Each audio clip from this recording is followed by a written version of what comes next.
Hello,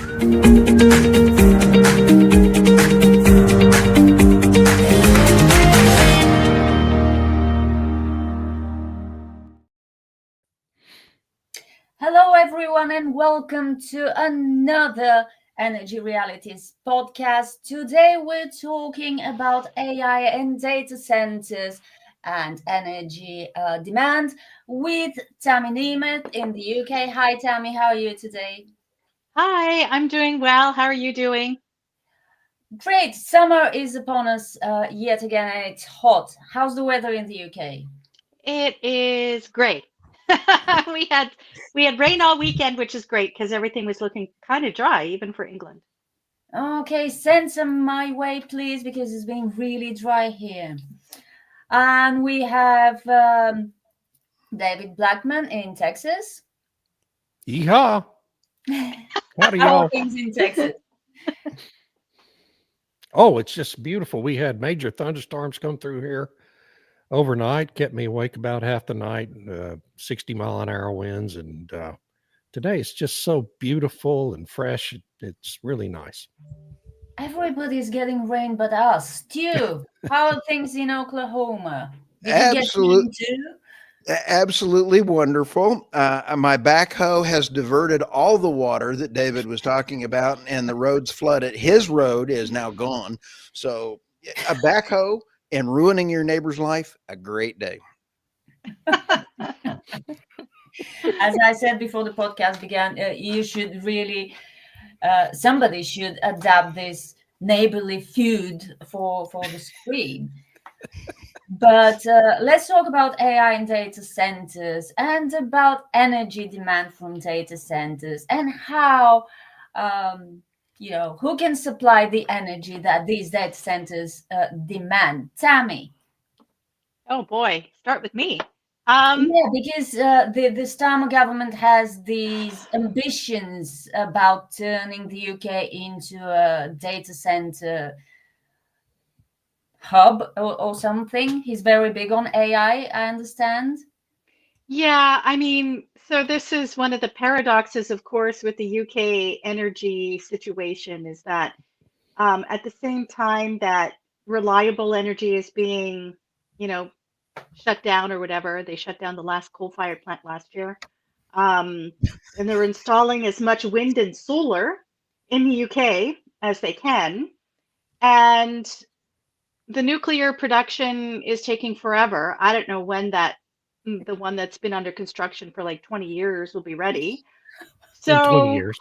yeah, in 20 years. So that's the dilemma, right? Where they want reliable energy, supposedly, but they want it to be so-called renewable, and they want to be an AI superpower, whatever. They throw these terms like superpower around and stuff like that, and they're going to be a green superpower and all this kind of thing.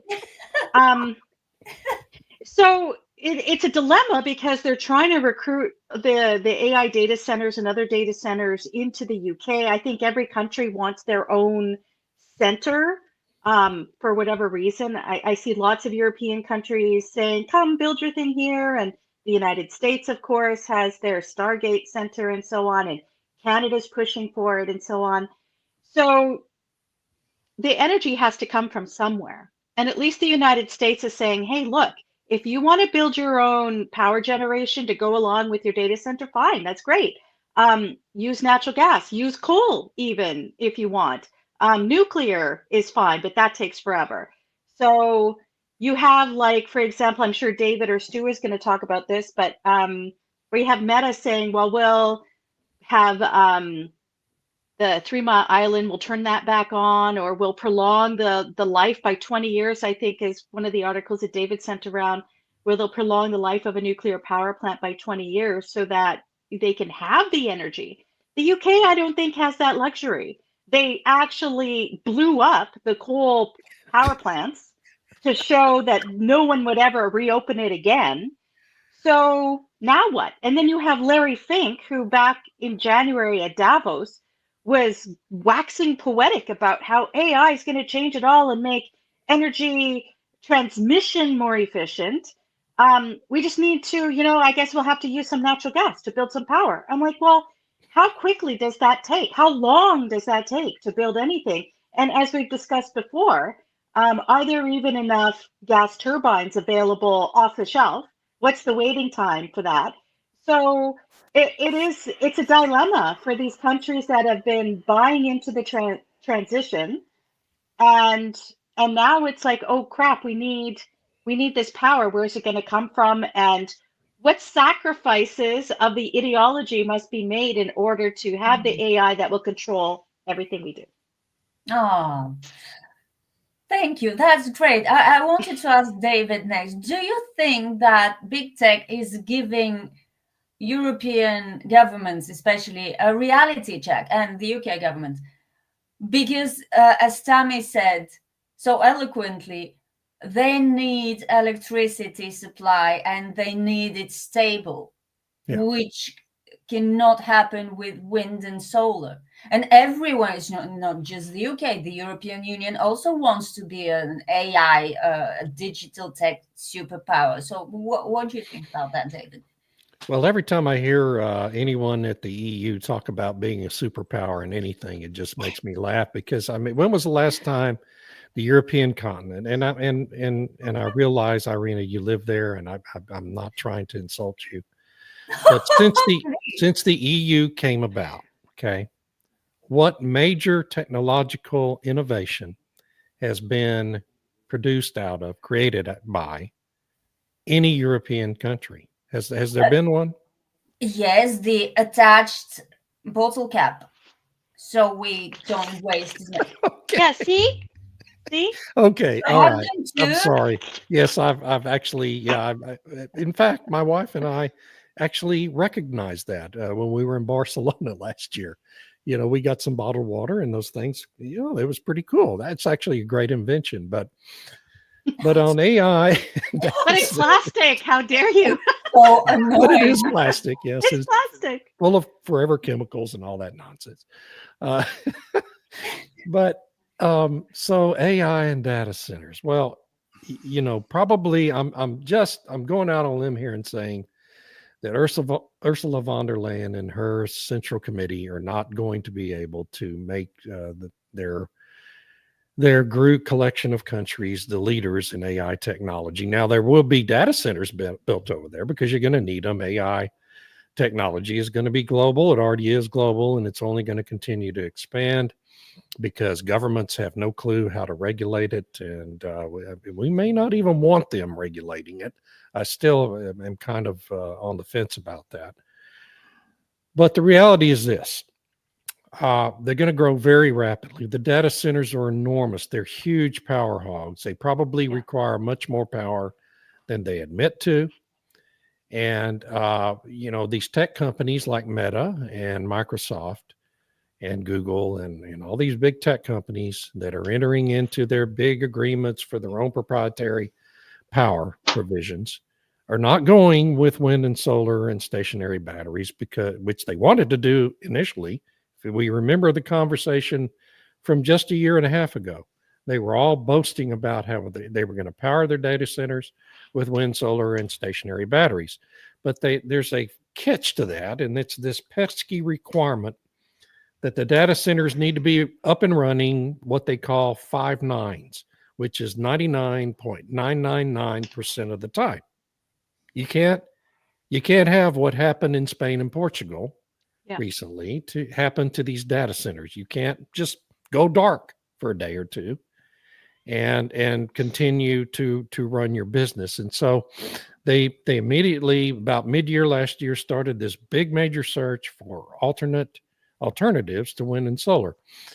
And since that time, really since about August of last year, we've seen all these big announcements from every one of these big tech firms that they are either building their own natural gas supply, proprietary plants, or they are contracting with third-party natural gas operators. Google entered into a deal in Nebraska to extend the lifespan of not one, but 2 different coal-fired power plants. Microsoft and Meta have made deals with Constellation Energy to the Microsoft deal is to restart Unit 1 of the 3 Mile Island power plant, which was not the one that it was not the unit that almost melted down 46 years ago, but it's one that was recently mothballed. Now they're going to reactivate it and get power from that for 20 years for one of their, or several of their big data centers in the Northeast. And then Meta has made this deal with Constellation more recently to obtain power from another nuclear power plant that Constellation operates. And what's happening, though, in the course of all these things is we're seeing these data center operators now starting to lock up proprietary power that might otherwise have been putting baseload power into regional power grids in Texas, the Northeast, wherever. And this has spurred companies like ExxonMobil and Chevron. Both have announced that they're going to go into the natural gas power plant construction business, and they're already in negotiations with big AI tech firms to enter into proprietary supply agreements. And so that part of it's happening. And so what we're seeing here that's developing is a two-step process in which most of these big AI companies are going to go about to a process where they first secure in the short term natural gas powered electric generation, with a longer term goal of either converting to nuclear or adding nuclear into their power generation mix. And who knows how long longer term is. And so that's creating several problems in the natural gas side of things, because we don't have enough combined cycle turbines being built mainly by GE Vernova, but there's a couple of other companies that are also building them, but they're way behind in deliveries. What was it, Stu? How many weeks? 24 months delay? In 2024, it was over, let's see, it's right here. It's about 5 years now. 5 years. 5 5 years. years. 5 years, so What? that's 60 months. Yeah. And GE Yes. Wow. Vernova, a couple of months ago said, well, we're going to step up. We're going to dramatically increase the pace of production. Hopefully, that time frame will be diminished. But, companies can't wait that long for combined cycle turbines. And so Yeah. that is putting a kink into these plans for short-term natural gas. And some of these AI companies, it's going to be a real problem. And that problem's going to spiral also into our regional grids, who have to have base load capacity to have a stable grid. And even in Texas, we're having problems now with companies not being able to build new natural gas generation on the timelines they want. So it's just, there's all this new demand coming on the system, and nobody's really certain how they're going to acquire generation to power their needs. And it's just, it's a good problem to have, because what it signals is this: technology development and economic growth. So it's on one side, it's a good problem to have, but somebody's got to solve the problem, and it's got to be done pretty quickly. Yeah, but you're basically describing a disaster in the making, because there's increasing competition between big tech and regular energy consumers. And there aren't even enough turbines being produced.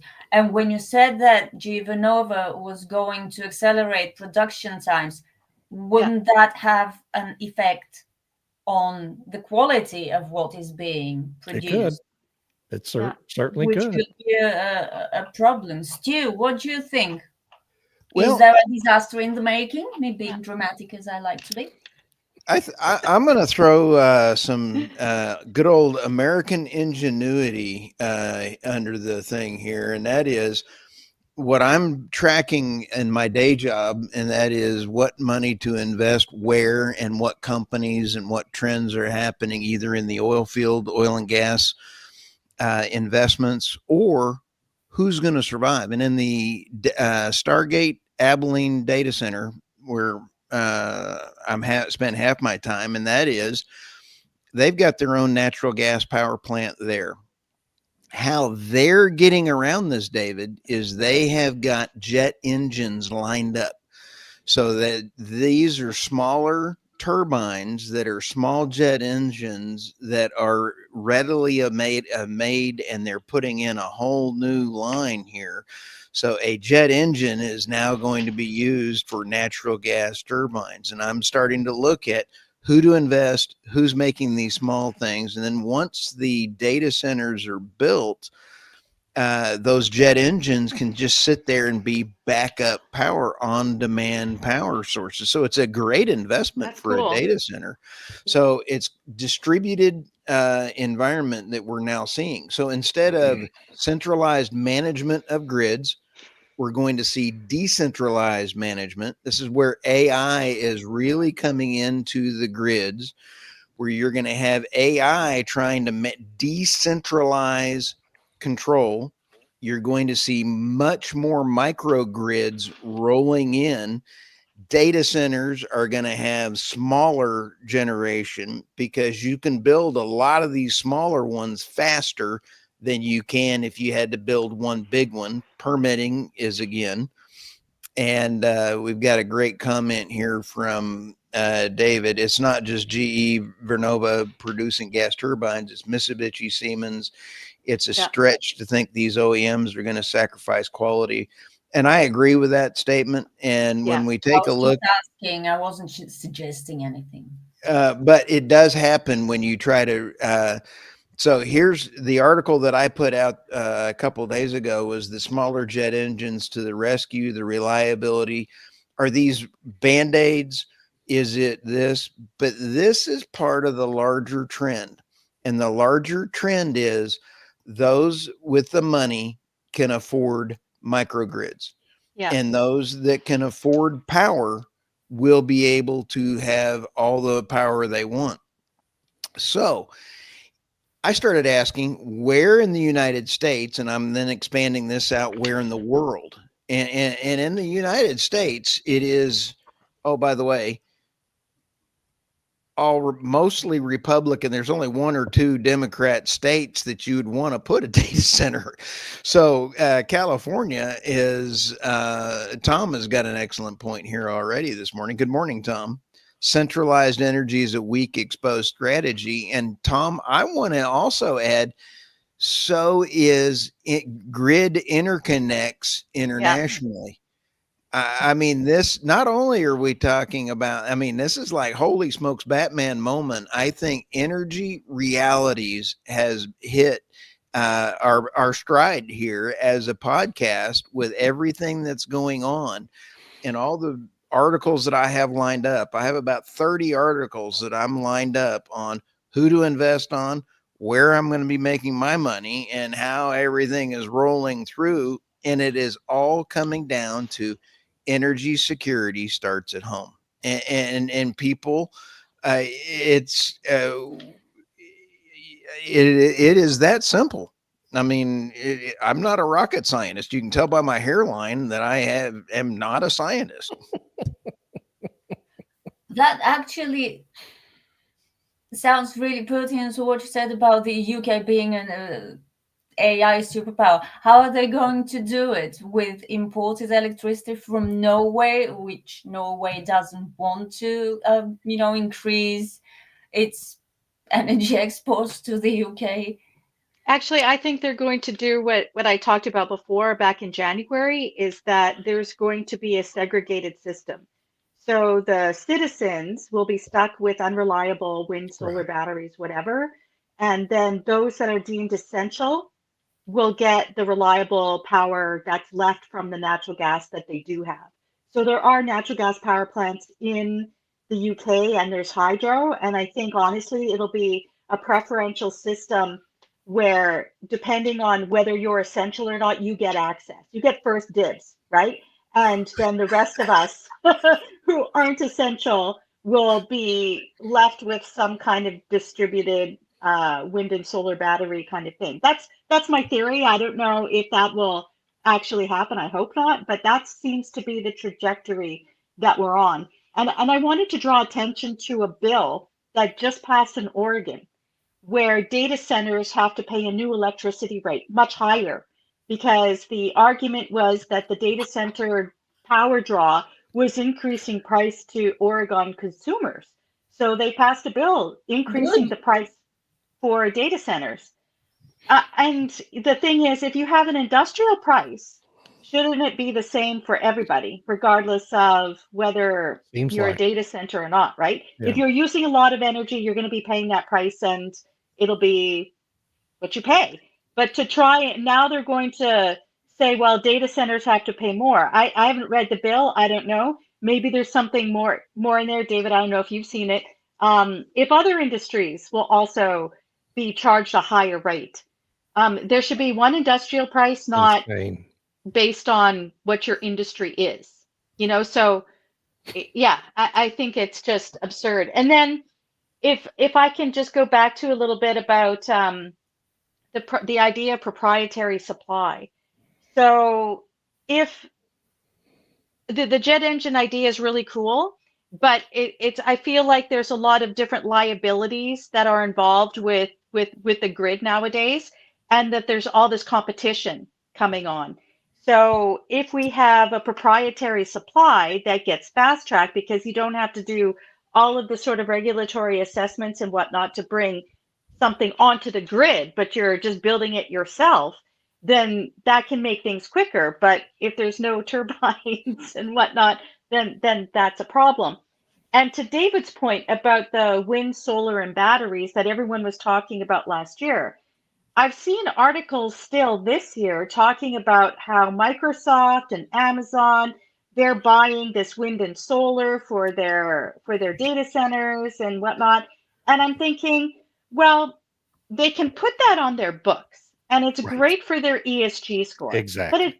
But it doesn't necessarily mean that data center is running off the power generated by that solar array not. over there. It's probably It's not, right? It's of course It not. can't be. So I mean, it can't be, because it has to be reliable, and the batteries would discharge very quickly. And so when they talk about this stuff, even though there's a lot of different companies out there, and I think, David, you had a Substack today about how they're not talking so much about their ESG stuff and emissions in their reports. There was an article in a sort of ESG news thing where they've interviewed all these different CEOs and sustainability managers, and they said, we're still doing all this stuff, we're just not talking about it. Right. Because it still counts overall when their investors are looking at stuff, or when their banks are looking at stuff, or their insurers are looking at stuff. So they're still keeping track of it all. They're just not really advertising it and as a PR campaign anymore, but they're still doing it. Just Is that gaslighting or green, or what is it, greenscaping, or whatever Well, you want to call it? But I would point out that most of what they've been doing, they were already doing before the whole ESG thing even arose as a fad in our societies. Okay, these companies do care about the environment. They do care about safety. They do care about diversity and other management issues in their workforce. And so they were already doing most of that stuff before ESG even became a term of art. And so it's not surprising to me that they're still doing it. But and that's a great point, is they're not emphasizing it. You don't hear the CEO of Chevron or whatever company spend the first 10 minutes in their investor presentation talking about sustainability and ESG, because that's not the business they're in. But we did hear that for like 4 or 5 years. It was just insane to listen to these investor calls, because they'd waste half their time talking about incidental stuff that is not central to their core business and what generates profits in their companies, all to satisfy this fad in our societies. Anyway, I'm sorry. I shouldn't.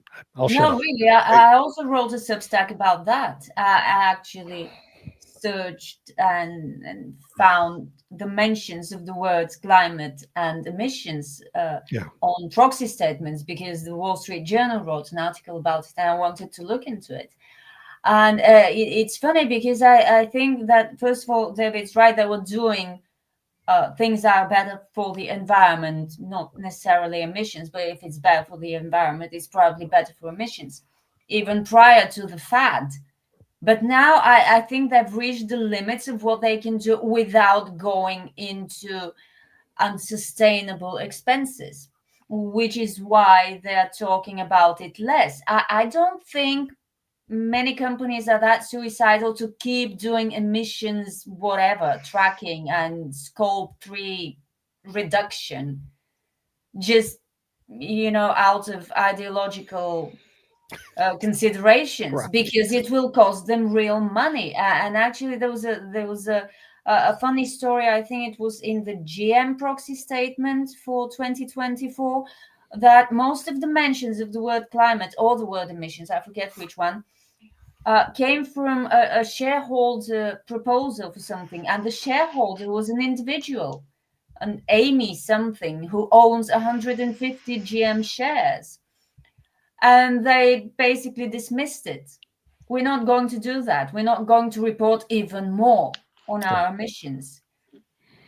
I didn't actually check, I should have, I didn't check the big tech proxy statements or reports, but they're probably really big on talking about it because their primary audience is stupid young people on social media, which is very different from their shareholder makeup, I'm sure. But yeah, and that they seem to be touchy about reputation online for some reason, because they're all, I don't know, they must be all idiots as well.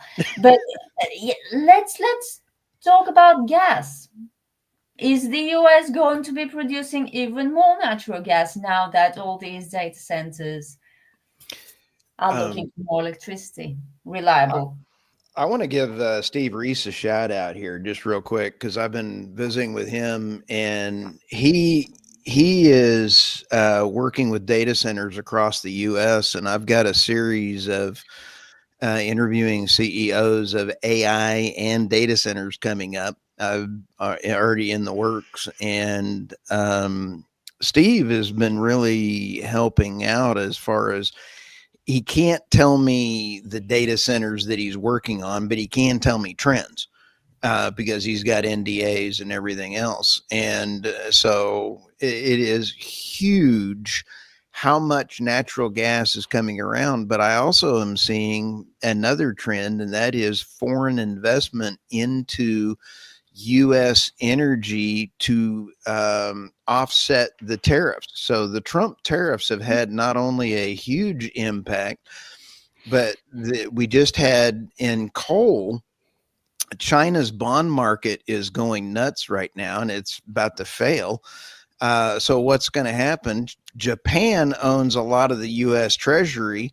Doug Burgum just announced a big coal update to a coal mine that's going to be exporting coal to Japan. So not only are we going to be seeing coal coming back online, we're going to be seeing natural gas coming back online, and we're going to be seeing natural gas coming back on in a big way.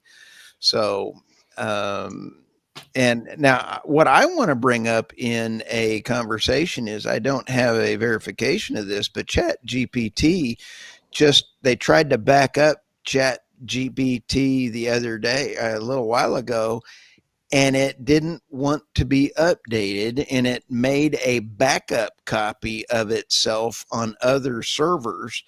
So it's already becoming self-aware, and this is kind of concerning to me. Wow, holy smokes, Batman. Excuse me, I don't want that update because it might make me a Republican. I don't.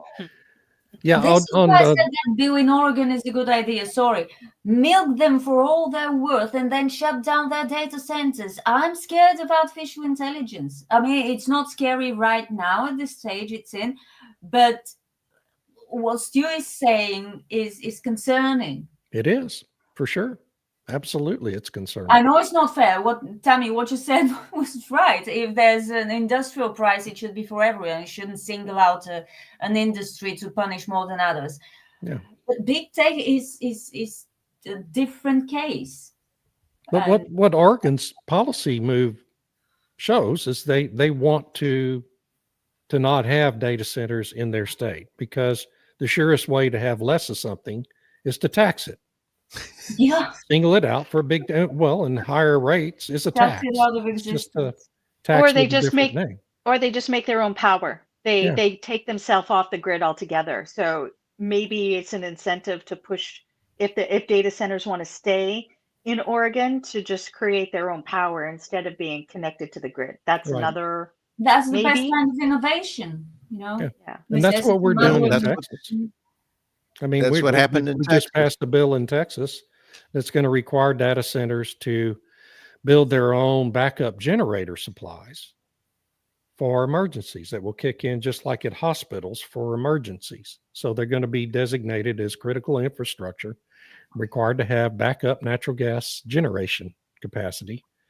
Or they could do solar if they want to do solar, but they're going to want something reliable, so they'll do natural gas.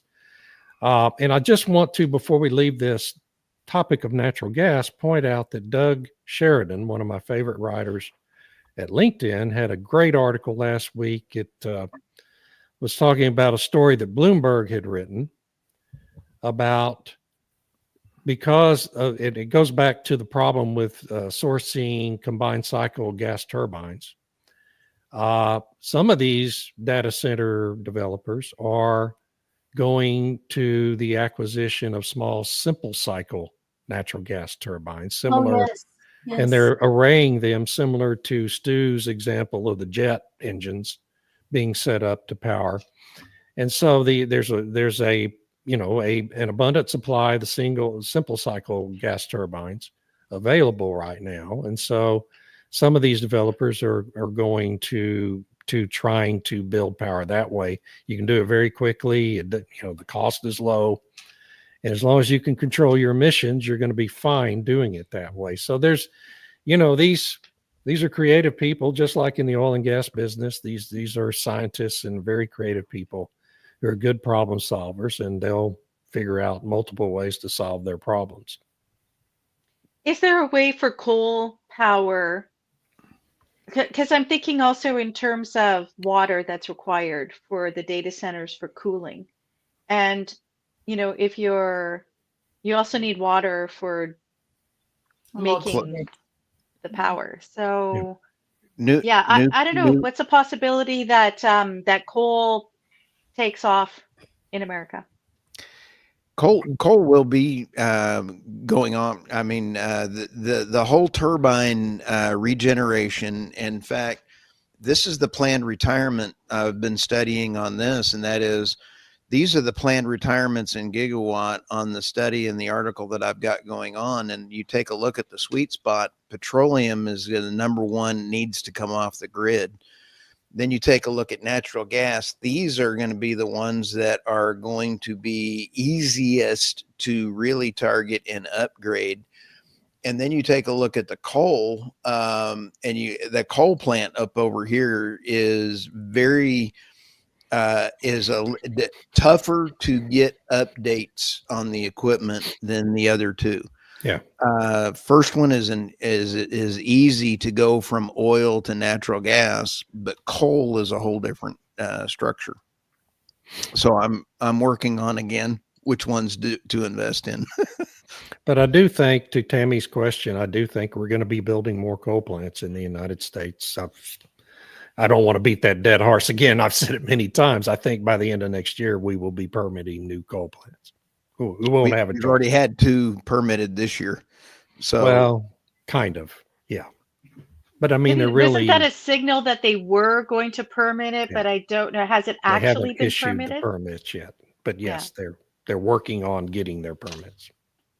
So, I mean, but that, they're going to probably initially require them to be accompanied by carbon capture projects, which is very expensive and unproven to actually work. A CCS project specific to a single coal plant or natural gas plant. But, and that'll be very expensive, and it probably will be a failed experiment, and then we'll adjust over time. Well, actually, the first commercial version of a carbon capture for coal is in Saskatchewan, Yes. and it's been operational for some time. But they had to work out all the bugs because they were the first company to actually do it, the Crown Corporation, and they've been up to, I think, between 89 and 90% capture Yeah. on an ongoing basis. So it's working. It's I think a shell technology, which is what they're trying to build in the UK, and that's a whole nother But to thing. make it work, you've got geography and geology Yeah. are vitally important, right? You got to be in the right geographical location with the right geology underneath the ground. And so those, I mean, it can work. You've just got to be in the right place at the right, with the right geology to make it work. And, Yeah, there that's will right. be examples of that. Travis, I'm looking for I those think two- Travis Lynn, sorry, Yeah, Travis he Lynn, had yeah. a good question about the semantics. Is data centers just semantics after Chat GPT, or is there a computer scientific distinction between data centers and cloud services and data farms that Amazon has been marketing and managing for almost 10 years? I have no idea. I don't know anything about software, but I think they're just getting bigger and more powerful for AI than they were for cloud storage or whatever, which is why they need more energy, I think. And this is also a great comment. Thank you. Yeah. I think it's a combination. I'm So when looking. they say, sorry, go ahead, Stu. I'm just saying I'm looking for the two that I've got permitted on an article that I'm working on. So I'll try to have that here in just a minute. And then I apologize, Tammy. I did not mean to interrupt. And I Oh, no, thought that's this was okay. a great one, a great comment. Greetings from Finland. We produce hydrogen via methane pyrolysis.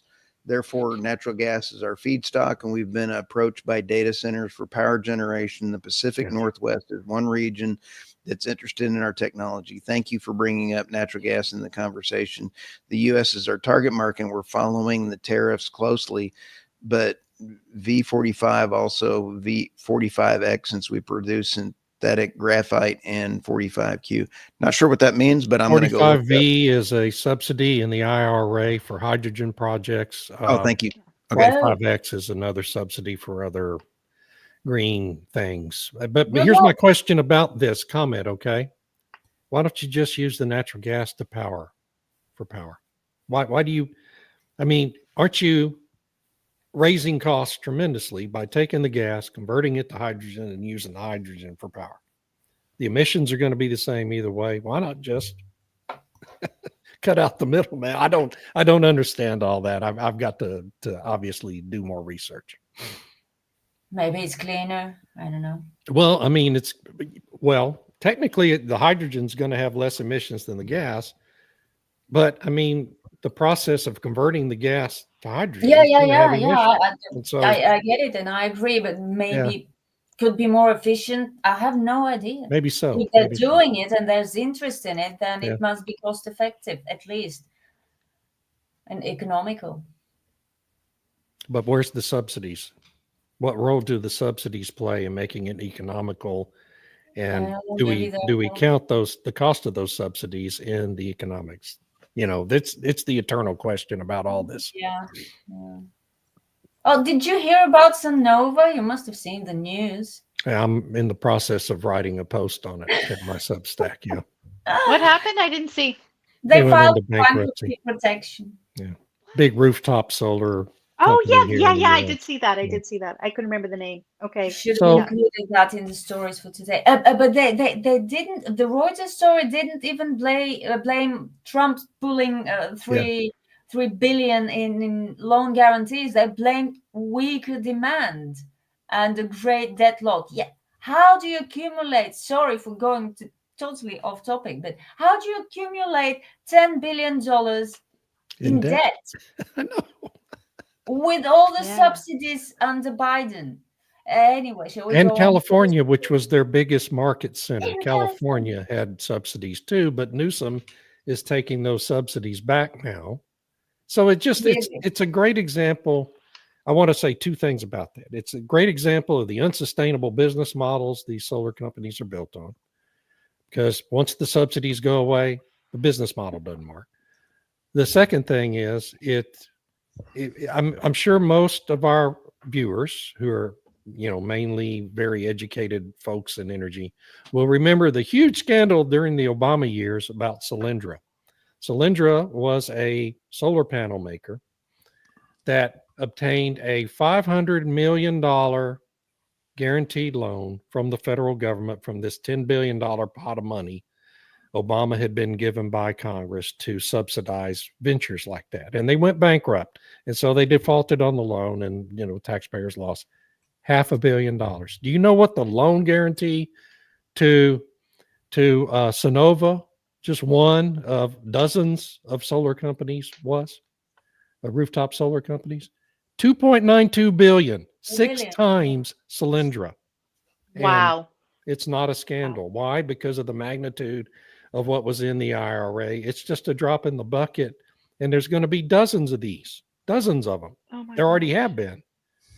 And the taxpayers are just getting hit from it. That's why the Department of Energy is trying to claw back that loan guarantee now. But I mean, the company's bankrupt, so you're not going to make it back. So anyway. I'm going to correct myself here on one of them. The Sustaina Power Station in Alaska is in the pre-permit. I'm looking for the other one, David. I thought they both were. I read an article about that last week, but I read so much stuff. And I thought it was in the permit, but pre-permit. And this one is the reason it's already in the permit to go pile is because it is a biomass and coal plant. Mm-hmm. Yeah. So they can go coal. Oh, and they throw in a piece of wood every once in a while. Yeah. What a great. Well, I shouldn't use the scam word, but boy, between hydrogen and gas. It's just also ridiculous. I have no idea. Yeah, hydrogen is less energy dense. I have no idea. Okay. When I was at NRG, we built the Petra Nova carbon capture plant in Texas, but shuttered it as uneconomical. And you have to have a mature oil field nearby under that scenario.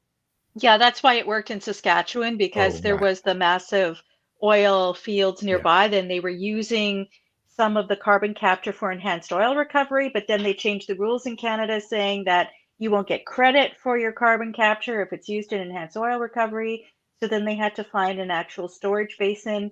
And I think part of the plan was to do both, because in the original planning, the storage was there, and they've been monitoring to see what happens when you store CO2 underground for a long period of time in those particular type of geological formations. And it's been, I think, a really successful experiment. And it's taken a while to reach a sort of profitable stage. But I think the only reason why it went forward or whatever is because it's a state-owned enterprise that's doing it. I think if it were a private company, they probably would have cut their losses some time ago. Probably, yeah.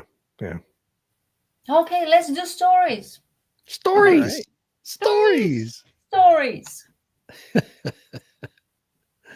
And Tammy's around the corner. Okay, so these are from last week. We didn't get a chance to do.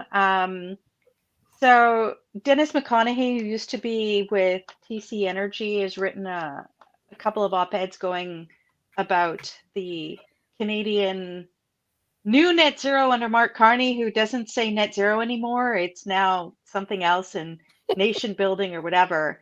And he's like, can Alberta survive? And then he basically outlines no, because nothing is really changing.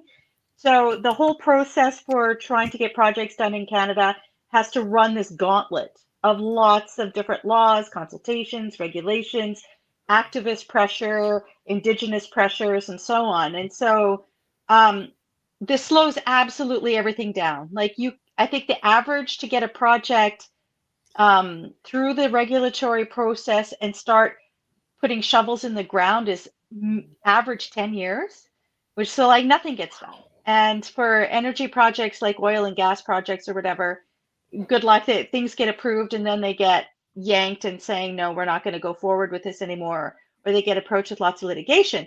So Mark Carney said, okay, we're going to pass a law that's going to expedite things. So 2 years, it'll be a 2-year process. And then he listed really 5 very generic statements on what it will mean to be a national project. And then he said, basically, the cabinet can decide whatever it wants, use whatever criteria it wants in order to make a decision.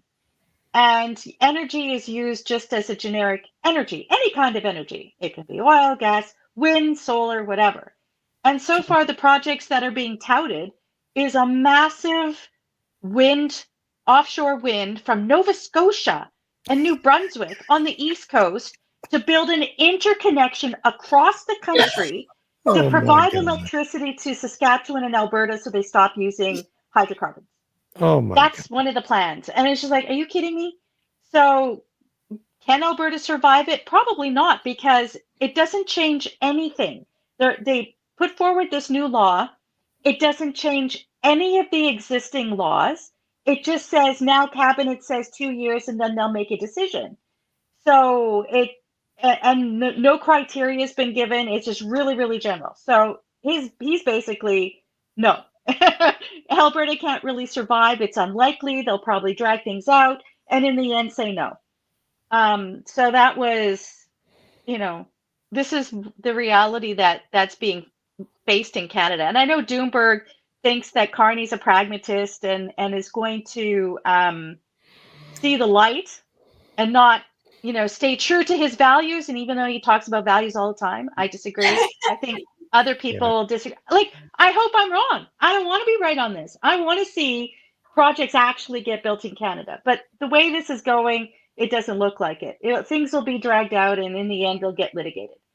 And then the second story, really quick, there's a company set up in Calgary called Carbon Cred. And if you're a company, you register with them. They put an app on all your employees' phones that track how they go to and from work. So if the people are walking or biking or taking transit, they'll generate carbon credits that either will count towards a company's ESG score, or if that company's not doing it, then other companies will purchase those credits from your employees and they'll earn money by walking or biking or whatever. But they're tracking everything you do. So anyway, that I thought was kind of funny that this is the idea to put this app on everybody's phone and track you. And then they had an example of a leaderboard. So you put a leaderboard up in the office, in the lobby or foyer. Look, it's so and so walked and they've earned this many credits, and my gosh. So, sorry, those are A leaderboard. Oh yeah, my. I have a leaderboard. Might go And- down well with younger employees.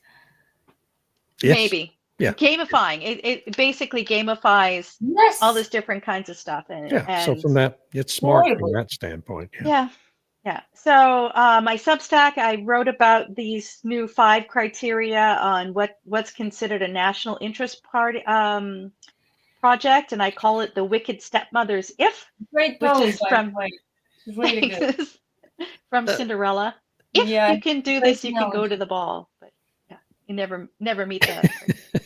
Anyway, so that's my Substack. Thank you.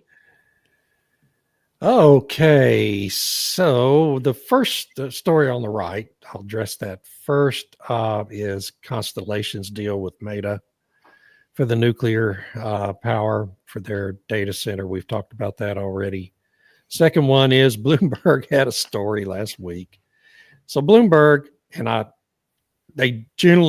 they're fine. A lot of good information in Bloomberg about energy. Okay, so I'm not completely trashing them, but they ran a story last week talking about China, and it says China is building a record number of coal plants. Gee, what a surprise. To improve what they call power security. And power security. And so this is a publication that for the last 5 years has been on the leading edge of propagandizing us about the energy transition and climate alarmism and on and on and on. Everything green. Bloomberg's been at the forefront of pushing. So now in that headline, because power security is what? It's energy security. Energy security is what? It's national security. What have we been talking about on the Energy Realities podcast for the last 3+ years? Energy security is national security. They're inseparable. And they admit that in that headline. And so I wrote a piece of just mocking them and their history of boosterism for climate alarmism. And anyway, I had fun with it, and it's probably not as funny as I thought. But anyway, that's that one. It is funny. It is funny. It's hilarious. It Yes, is I'm sorry. funny. It's just hilarious. Wait, what was that? The Union of Soviet Socialist Surveillance States of America. I love that. Thank you, I know. Travis. Well That's a done. good one. Excellent. Travis Thanks, Lynn, Travis. folks. Yeah. So that's my stories for this week. Cool. And your Substack? My Substack is blackman.substack.com. It's called Energy Transition Absurdities. And my latest piece is having computer issues today. That's from yesterday. My computer crashed and I wasn't able to get anything new out. So I was apologizing to my readers for that.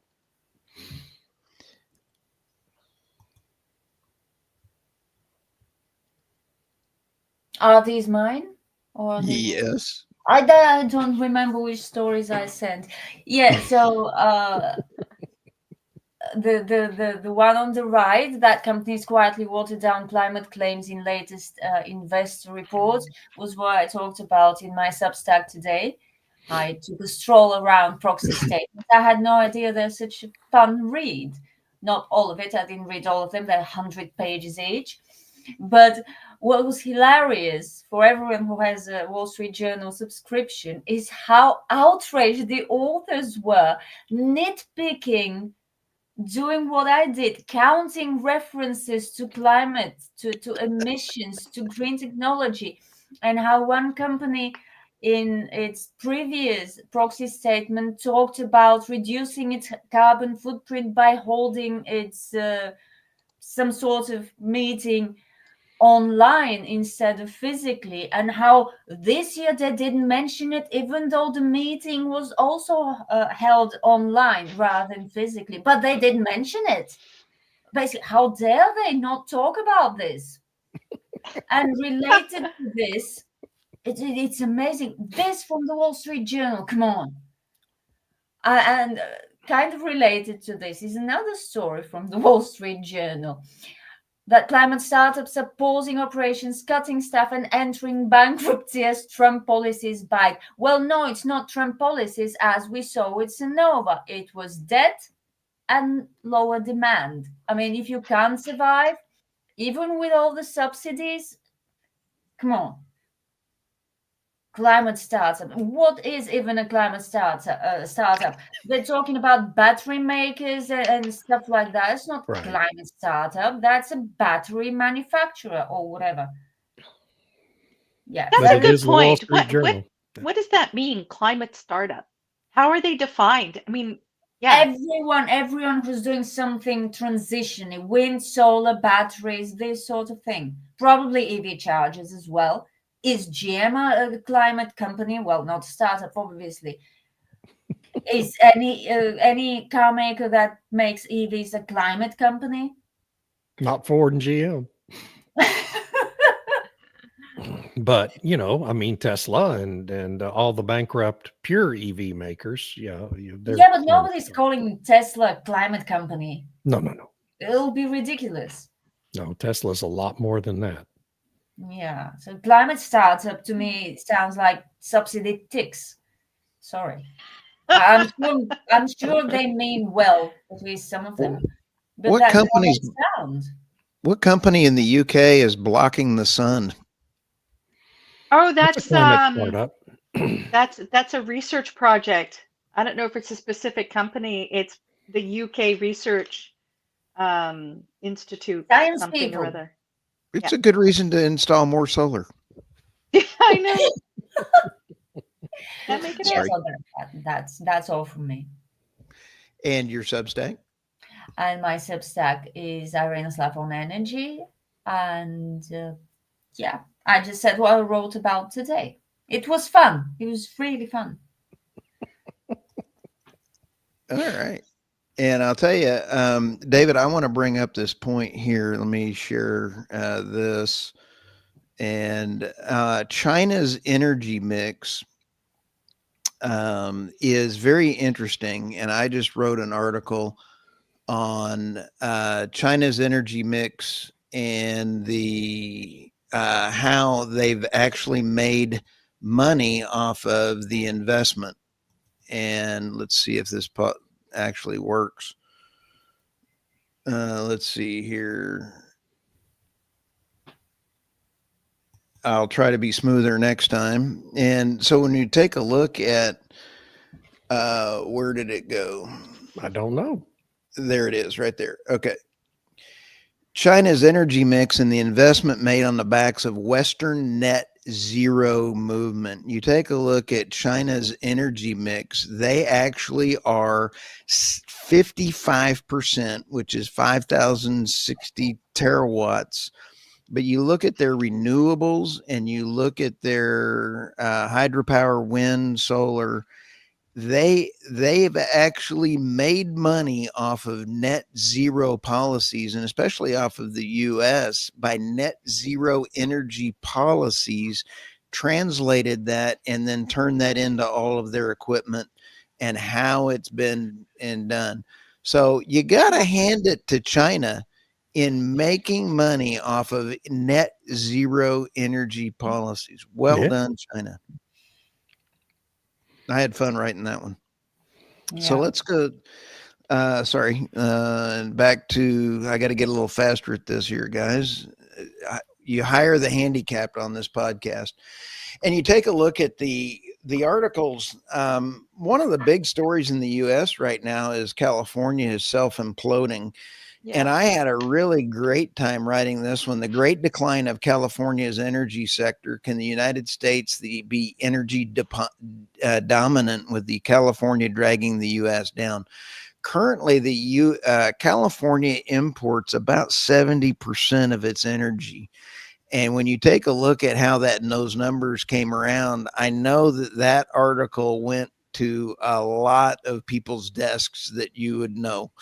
And it was pretty interesting on how all those numbers turned around. So Governor Newsom should be run out of town with all of his illegal aliens, in my opinion. He is a national security risk. But we've already talked about the other two stories there. And Well, you should put them in jail. Jail's too nice. I think he needs to be in jail in either Gitmo or El Salvador. I'm not sure which, but Wait until he runs for president. I hope he does. I'd love to interview him.